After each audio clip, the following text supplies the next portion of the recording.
2 weeks before Gabby Petito was last seen alive, police in Utah actually investigated her relationship with fiancé Brian Laundrie to see if there was a possibility of domestic violence. You see, Brian had scratches, and Gabby said she was to blame. But counselors here in San Diego say from their experience, one moment in a relationship doesn't necessarily tell you what's going on. What's going on? How come you're crying? I'm just crying. We've just been fighting this morning. Some personal issues. A concerned citizen saw Gabby and Brian fighting and called police. And when officers pulled their van over, they noticed signs of violence.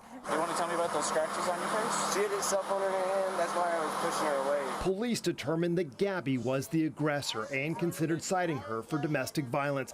But in the end, they got Brian a hotel room and told the couple to spend the night apart without contacting each other to cool off. My impressions of Gabby and her behavior are very in line with somebody in an unhealthy relationship. Allison Johnson is with the Center for Community Solutions, which, among other things, provides emergency domestic violence shelters.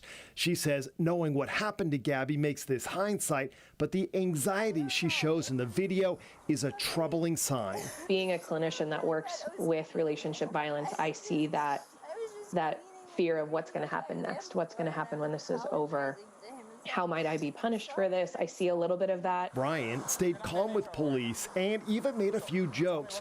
Allison believes what he's trying to do here is get police to go away as quickly as possible and not investigate their situation any further. There is some gut instinct for me doing the work that I've done for so long of how come he is portraying this really calm demeanor when clearly there's been altercations between the two of them. Clearly they've been in distress. Allison also took note of the interaction officers had with each other and appreciated their objectivity. Fortunately for her,